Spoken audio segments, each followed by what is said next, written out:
Baik, salam Bapak Ibu sekalian. Senang kembali bisa berjumpa dengan Bapak Ibu di tempat ini. Bapak Ibu saudara yang dikasihi oleh Tuhan, saya sangat meyakini bahwa kita ingin menjadi orang Kristen yang sungguh-sungguh hidup mengasihi Tuhan. Apalagi kita faktanya sudah diselamatkan oleh Kristus. Kita sudah ditebus dengan darah yang sangat mahal. Oleh pengorbanannya yang sangat mahal, kita tidak bisa membalas kasih Tuhan itu dengan apapun yang kita miliki. Hanya kita diminta untuk mengasihi Tuhan dengan sungguh-sungguh, dengan segenap hati kita. Oleh karena itu harus menjadi proyeksi dari kehidupan kekristenan kita. Selama kita mengiring Tuhan, kita harus betul-betul memiliki satu tujuan dalam apapun yang kita kerjakan, apapun yang kita lakukan adalah semata-mata sebagai bentuk kasih kita kepada Tuhan. Hari ini saya ingin mengajak kita membaca satu bagian Alkitab kita dari surat Yohanes yang pertama, pasal yang kedua. 1 Yohanes pasal yang kedua, saya akan bacakan 3 ayat Alkitab bagi kita. Sekali lagi 1 Yohanes pasal yang kedua ayat 15, 16 dan 17. Demikian kebenaran firman Tuhan. Janganlah kamu mengasihi dunia dan apa yang ada di dalamnya. Jika orang mengasihi dunia, maka kasih akan Bapa tidak ada di dalam orang itu. Sebab semua yang ada di dalam dunia, yaitu keinginan daging dan keinginan mata, serta keangkuhan hidup, bukanlah berasal dari Bapa melainkan dari dunia.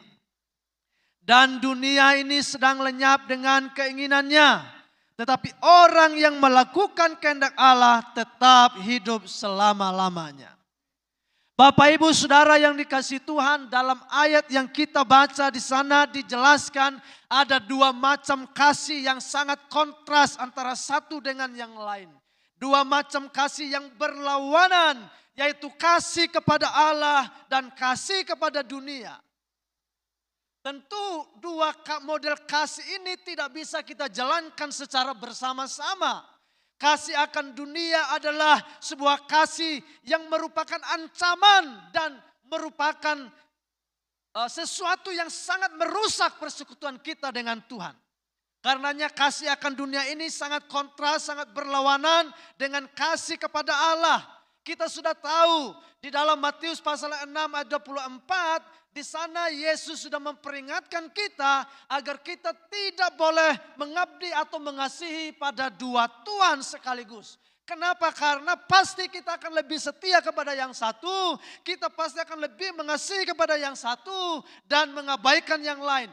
Tidak mungkin kita bisa menjalani kasih yang sama pada 2 Tuhan dalam waktu yang bersamaan. Tidak mungkin. Karena itu di sini Rasul Yohanes memperingatkan kita, jangan kamu mengasihi dunia. Kita tidak boleh berkompromi dengan hal ini. Kita harus betul-betul menyerahkan seluruh hidup kita, hati kita hanya kepada Yesus Kristus Tuhan kita. Sebab Dia telah menebus saudara dan saya. Kita sudah diselamatkan. Kita telah diangkat menjadi anak-anak kesayangannya. Kita juga diperintahkan untuk hanya mempersembahkan hidup ini hanya kepada Tuhan. Dan tidak kepada yang lain. Nah, saya akan bagikan beberapa hal, beberapa poin alasan yang dikemukakan oleh Rasul Yohanes di sini. Mengapa kita tidak boleh mengasihi dunia. Yang pertama di situ jelas dia katakan dalam ayat yang ke-15. Jangan kamu mengasihi dunia dan apa yang ada di dalamnya. Sebab apa? Jika orang mengasihi dunia, maka kasih akan Bapa tidak ada di dalam orang itu. Ini alasan pertama kenapa kita tidak boleh mengasihi dunia. Karena kita tidak mungkin bisa mengasihi Allah kalau kita mengasihi dunia. Kita tidak mungkin melayani 2 Tuhan yang saling berlawanan tadi, Allah dan dunia. Memang kita ada di dunia ini, tapi kita diperintahkan tidak boleh mengasihi dunia ini. Kelihatannya sesuatu yang ironis. Saya kan masih ada di dunia, kenapa saya tidak boleh mengasihi dunia? Tentu ada alasannya, nanti kita akan jelaskan. Saudara-saudara yang dikasihi oleh Tuhan, kita harus tahu bahwa kasih tertinggi kita, kasih terutuh kita tidak bisa diarahkan pada objek yang bersamaan. Sehingga tidak mungkin kita memberikan hati kepada Tuhan dan juga memberikan hati kepada dunia. Sekali lagi, itu dua hal yang berlawanan.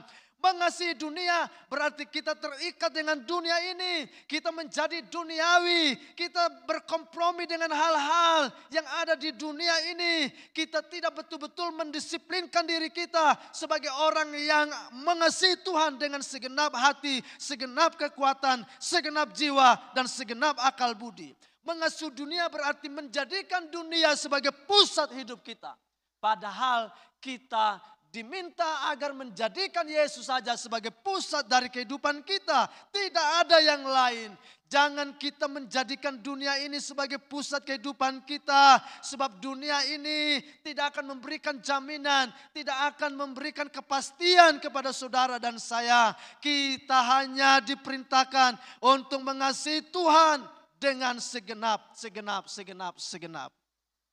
Jadi tidak ada ruang sedikit pun bagi kita untuk dipertahankan mengasihi selain daripada Tuhan. Ini harus menjadi proyeksi saudara dan saya selama kita menjalani perjalanan spiritual kita, menjalani kehidupan kita sebagai orang percaya. Kita juga dengan demikian harus menata sebuah kehidupan yang benar, yang suci sebagai bentuk kasih kita kepada Tuhan. Mengapa? Karena Allah yang kita kasihi itu adalah Allah yang suci, Allah yang kudus, Allah yang mulia, Allah yang tidak bisa disentuh oleh sesuatu yang najis, yang jahat. Karena itu orang yang mau mengasihi Tuhan dengan sungguh-sungguh, dia harus memastikan seluruh hidupnya berada dalam kesucian, berada dalam kebenaran, berada dalam kekudusan. Itu yang harus menjadi pakaian kita. Kita selingkupi oleh kekudusan setiap saat, kesucian setiap saat. Jangan kita berkompromi sedikit pun. Tidak ada pilihan bagi kita. Tidak ada pilihan bagi kita untuk menyenangkan kedagingan kita. Sebab kita bukan milik kita lagi. Kita sepenuhnya sudah ditebus. Kamu bukan milik kamu lagi, kata Rasul Petrus. Sebab hidupmu telah dibeli dengan harga yang lunas terbayar. Kita tidak berkuasa pada diri kita sendiri sesuka-suka kita. Tadi kita naikkan pujian, suka-sukamu Tuhan. Suka-sukamu Tuhan. Jadi bukan suka-suka kita.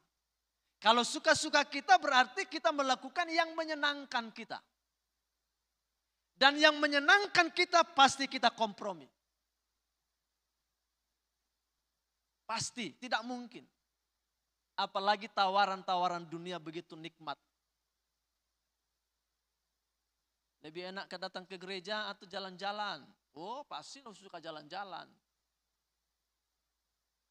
Lebih enak berdoa atau ngerumpi atau ngegosip. Wah, kalau ngegosip itu kayaknya gimana gitu dapat informasi negatif tentang orang lain itu. Kayaknya senang kalau dengar kejelekan orang lain. Itu kedagingan kita. Tapi yang Tuhan mau bukan kita lebih suka dengan hal-hal yang seperti itu. Seharusnya kita lebih menyukai hal-hal yang menyenangkan Tuhan. Itu orang yang mau mengasihi Tuhan dengan sungguh-sungguh. Ya, tidak enak ya jadi orang Kristen, ya begitulah jalan kekristenan. Sesuatu yang bertentangan dengan keinginan duniawi kita, keinginan daging kita.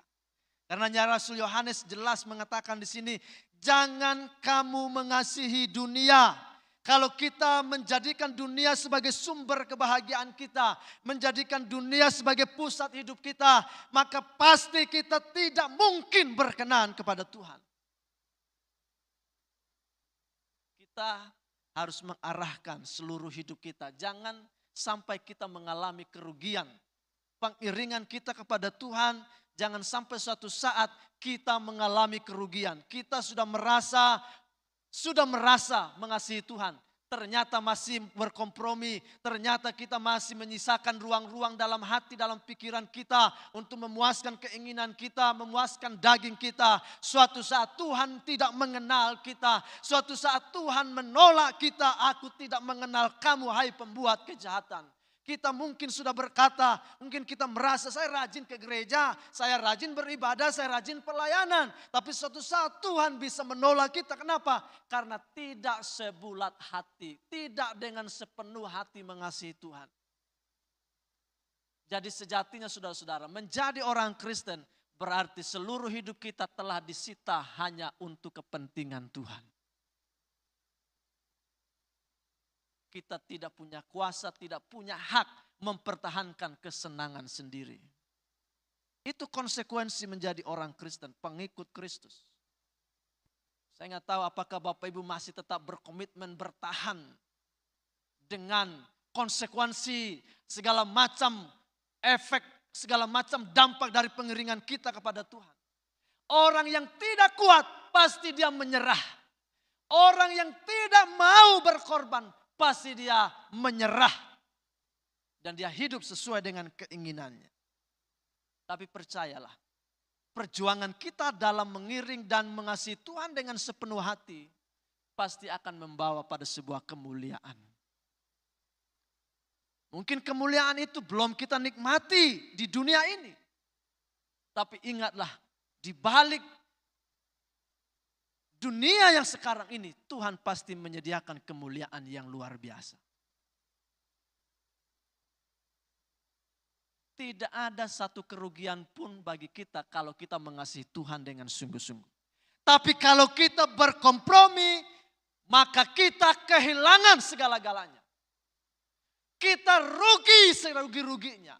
Karena tidak ada sesuatu pun yang berkenan kepada Tuhan kalau kita berkompromi. Bapak Ibu Saudara yang dikasihi Tuhan, inilah alasan mengapa Rasul Yohanes dia ingin semua orang percaya betul-betul memiliki kemurnian iman dalam mengasihi Tuhan, tidak terkontaminasi, tidak terpengaruh oleh hal-hal yang merusak di tengah-tengah dunia ini.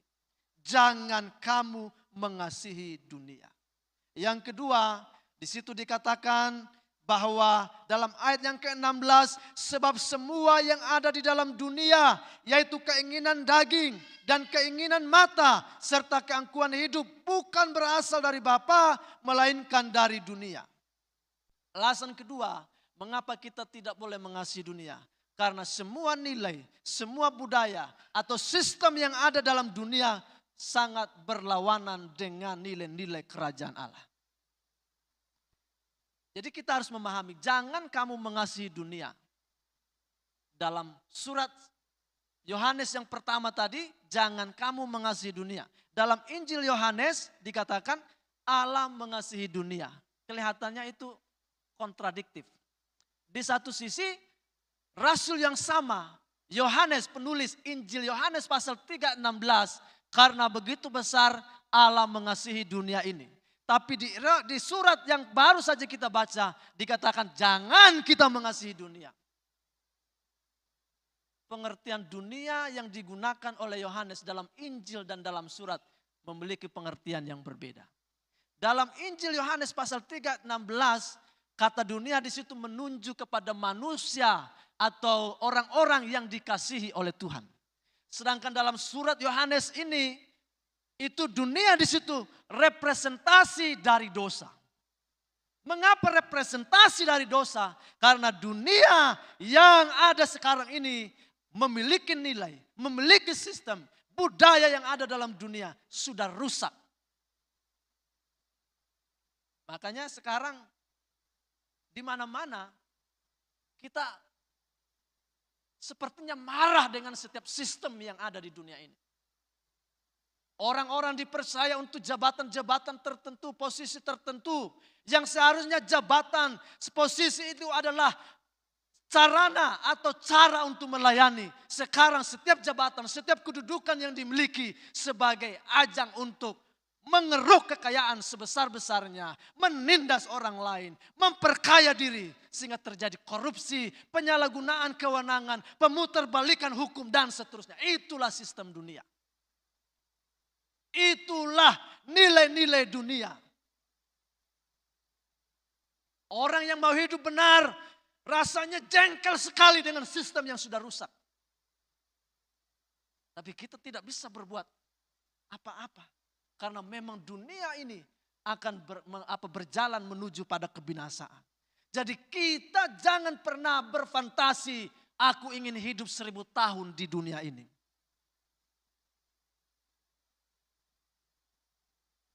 Justru dengan kenyataan sistem nilai budaya yang ada dalam dunia yang sudah rusak, yang sudah bertentangan dengan kehendak Allah itu membuat pengharapan kita akan kekekalan semakin teguh, semakin kuat, dan kita merindukan kekekalan itu.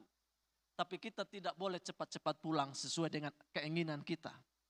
Tunggu nomor antrian dipanggil Tuhan. Tidak boleh cepat-cepat sesuka-suka kita. Jangan karena kita sudah putus asa dengan segala macam yang tidak adil di dunia, lalu kita melakukan tindakan-tindakan yang salah. Nah saudara yang dikasihi Tuhan, dunia yang kita tinggali bukan lagi tempat yang ideal, bukan lagi tempat yang nyaman untuk kita tinggali. Karena sistem, karena budaya, karena semua nilai-nilai sudah rusak akibat dosa. Karenanya kita diminta jangan mengasihi dunia ini. Jangan mengasihi sistem nilai yang sudah rusak itu. Kalau orang berbuat curang, kalau orang menipu, kalau orang memutarbalikkan hukum dan seterusnya, jangan kita ikut-ikutan juga. Kita harus tunjukkan sebagai orang yang benar, yang menampilkan hidup sebagai saksi-saksi Kristus. Karena kita dipanggil menjadi garam dan terang dunia. Jadi kita tidak boleh terbawa arus dengan nilai, dengan sistem dunia ini sekarang saudara-saudara. Elemen-elemen yang sudah rusak itu bertentangan, bertolak belakang dengan kehendak Allah. Di situ dijelaskan ada 3 hal, keinginan mata, keinginan daging, dan keangkuhan hidup. Keinginan mata.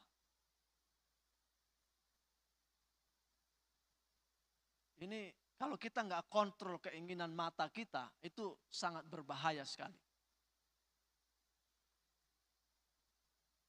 Adam dan Hawa jatuh karena keinginan mata.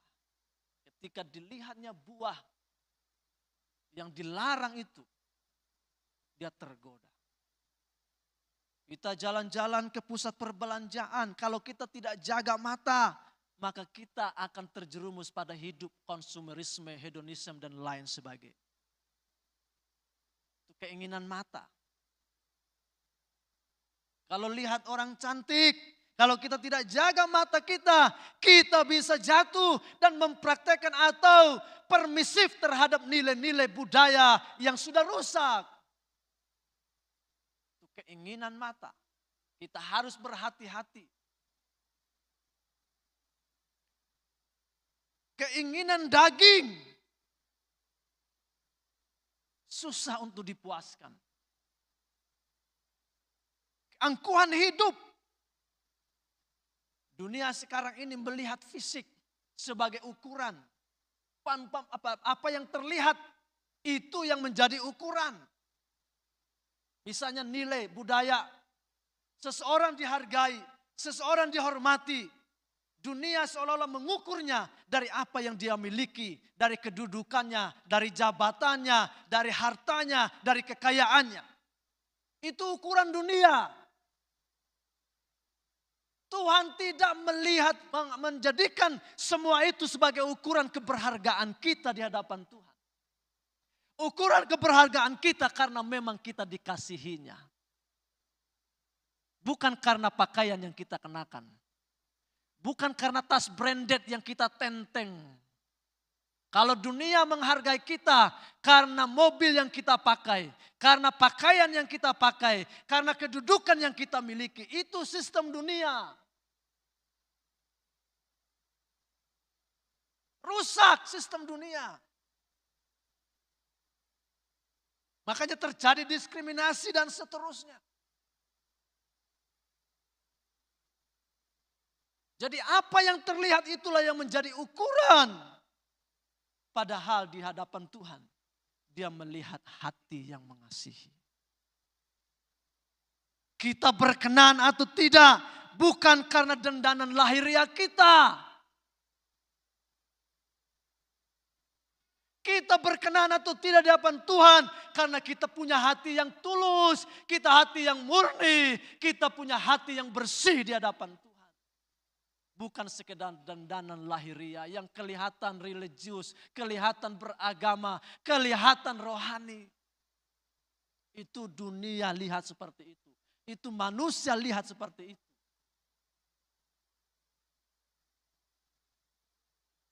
Keinginan daging. Ingin dipuaskan. Contoh, kalau orang tidak mengendalikan keinginan dagingnya, misalnya soal makan minum saja. Ada orang yang sangat terikat dengan makanan. Makanan yang enak di mana sampai ke lubang tikus dia kejar. Kalau makanan itu dia kejar, kalau makanan itu sekali makan bertahan kenyangnya 5 bulan bolehlah. Kejar sudah itu makanan. Tapi rata-rata makanan yang kita makan mau enak tidak enak bertahan kekenyangan kita paling 2 jam. Setelah itu jadi kotoran.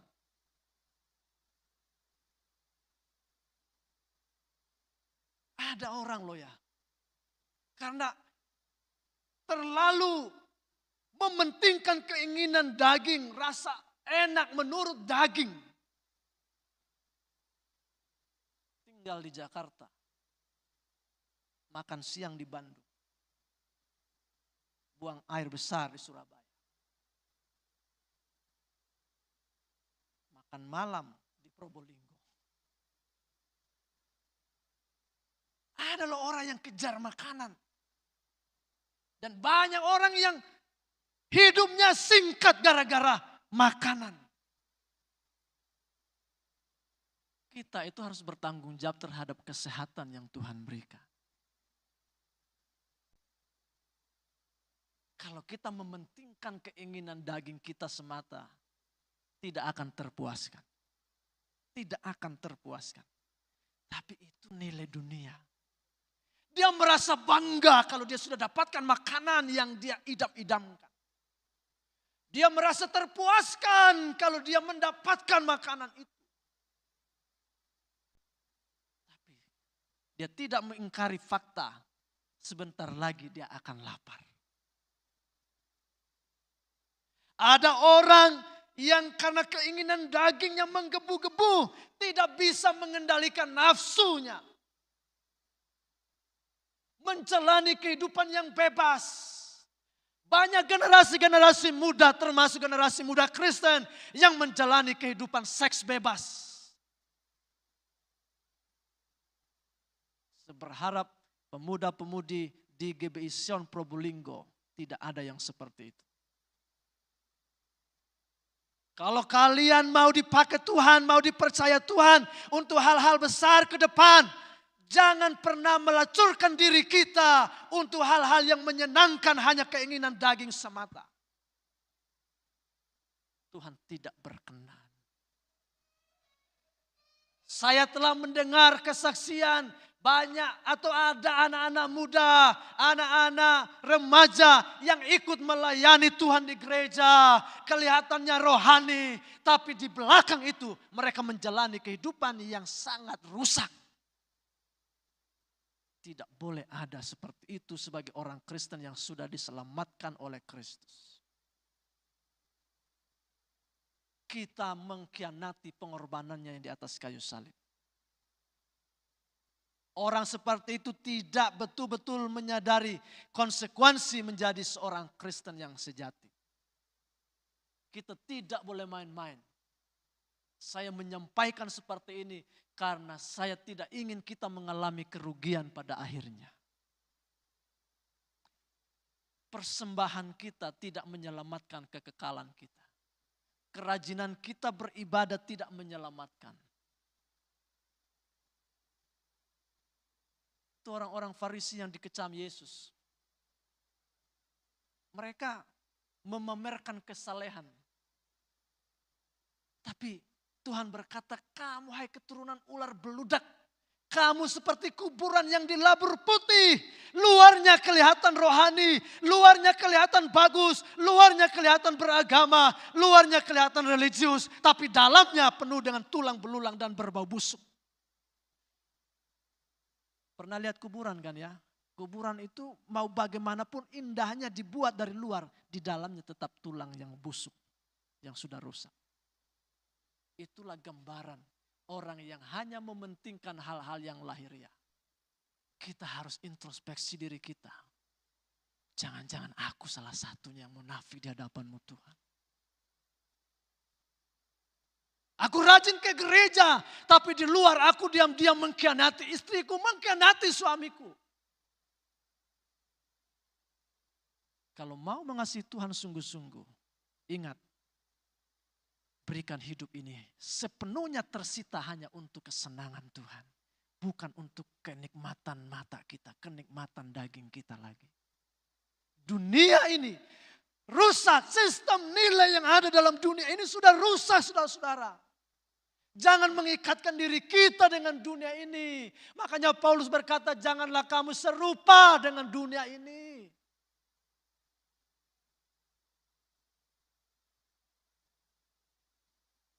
Harus betul-betul kita menjadi orang Kristen yang mengasihi Tuhan yang sudah terlebih dahulu mengasihi saudara dan saya.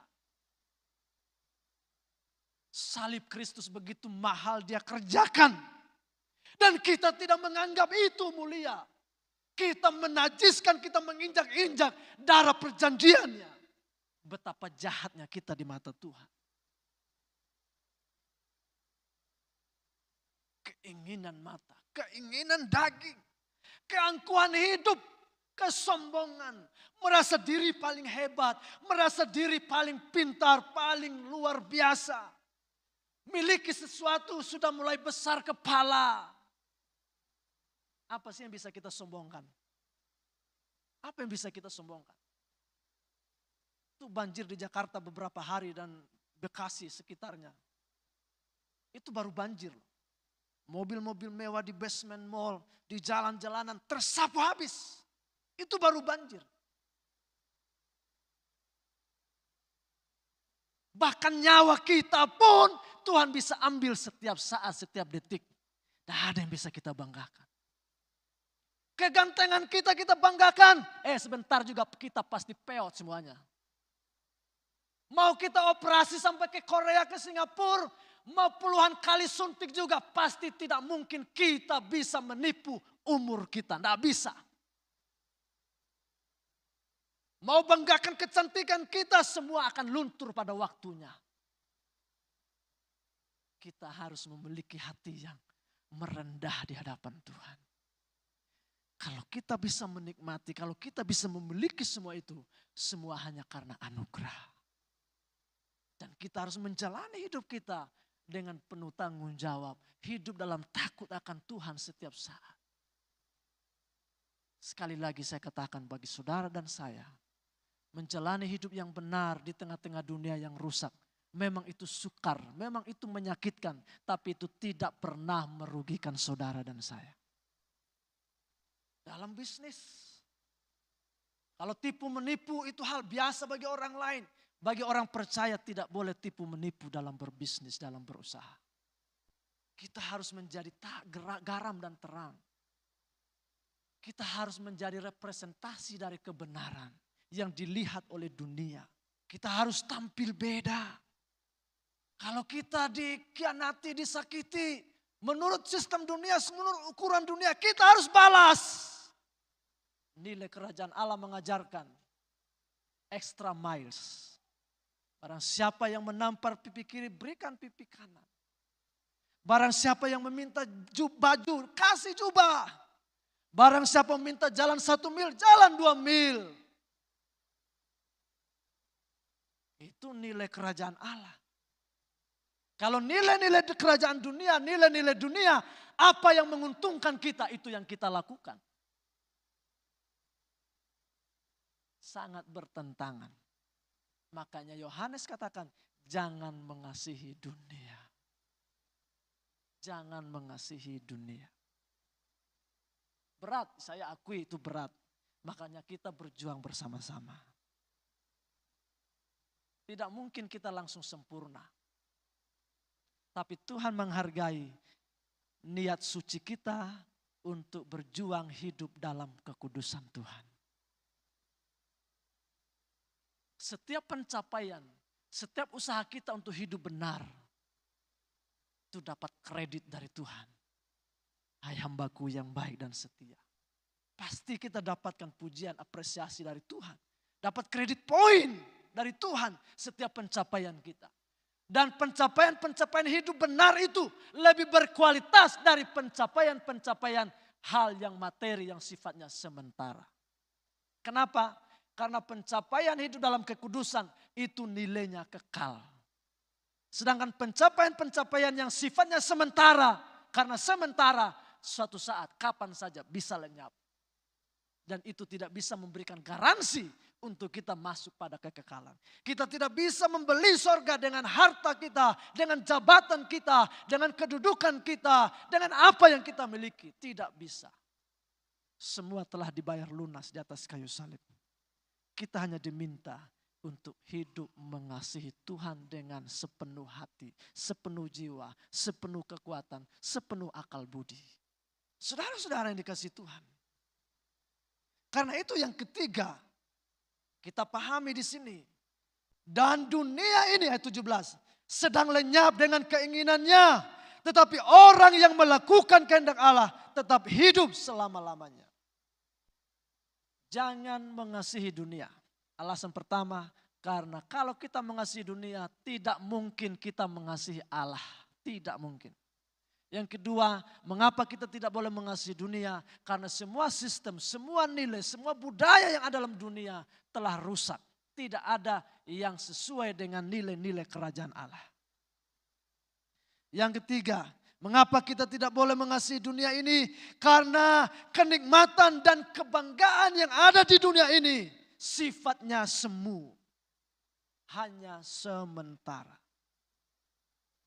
Kalau kita memusatkan hati kita pada dunia yang semu, sekali lagi pada akhirnya kita akan kehilangan segala-galanya.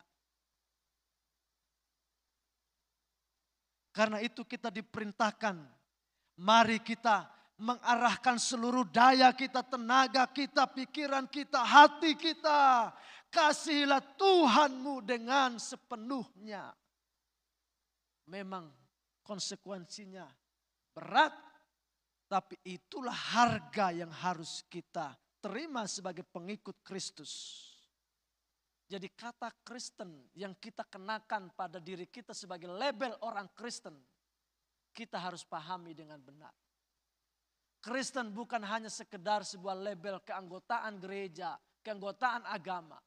Kristen berarti orang yang hidupnya seperti Kristus. Hidupnya seperti Kristus. Pengikut-pengikut Kristus. Kata itu awalnya sebuah ejekan. Kristen, ejekan. Kenapa? Karena pengikut Kristus berarti pengikut orang yang dianggap gagal. Karena orang Yahudi waktu itu mengharapkan seorang Mesias, seorang Kristus yang bisa membebaskan mereka dari bangsa Romawi. Ternyata Kristus atau yang diurapi Mesias yang diidam-idamkan itu ternyata justru mati di atas kayu salib. Tidak sesuai dengan harapan. Ketika murid-murid dipanggil Kristen pertama di Antioquia dan sekitarnya, itu sebuah ejekan. Pengikut orang gagal. Begitulah kira-kira. Tapi kita yang sudah tahu kebenaran hari ini. Ketika kita dipanggil Kristen, kita harus bangga. Berarti kita orang yang hidupnya seperti Kristus. Tapi pertanyaannya, apakah kita sudah memiliki karakter Kristus dalam perilaku hidup kita? Kalau perilaku kita tidak seperti Kristus, perilaku kita lebih jahat dari hantu, dari setan di luar sana. Ini istilah saja. Gak mungkin kita lebih jahat dari setan. Karena dia sumber kejahatan. Berarti kita anak-anak setan. Kita pengikut setan. Ada nggak orang Kristen yang jahat? Ada. Nggak di sini sih. Di luar sana ada. Kenapa? Ya lihat aja di penjara sana ada nama Petrus, ada nama Yohanes, ada nama Yakobus. Apa kasusnya? Pembunuhan. Apa kasusnya? Narkoba. Apa kasusnya? Pemerkosaan. Berarti ada orang Kristen yang jahat. Sekalipun menyebut dirinya Kristen. Berarti itu hanya label yang dia tidak hidupi makna di balik kata Kristen itu. Mari kita mengasihi Tuhan dengan sungguh-sungguh. Punya komitmen. Mengutip sebuah syair lagu. Kita harus mengikut Yesus dengan sepenuh hati kita. Mengikut Yesus keputusan. Mengikut Yesus keputusanku. Mengikut Yesus keputusanku. Ku tak ingkar, ku tak ingkar. The world behind me, the cross before me. Dunia harus kita tinggalkan di belakang. Dan biar salib Kristus yang ada di depan kita mengingatkan kita setiap saat betapa kita harus mempersembahkan hidup ini setiap saat, kapan saja bagi kemuliaan Tuhan. Apa yang kita perbuat, apa yang kita lakukan, apa yang kita pikirkan, apa yang kita perkatakan sebagai representasi atau gambaran dari sikap yang mengasihi Tuhan yang sudah mengasihi saudara dan saya. Saudara mau mengasihi Tuhan sungguh-sungguh? Saudara mau mengasihi Tuhan sungguh-sungguh? Anak-anak muda mau mengasihi Tuhan sungguh-sungguh? Jangan mengasihi dunia. Bilang kiri kanan, ayo jangan mengasihi dunia. Jangan mengasihi dunia. Amin buat firman Tuhan.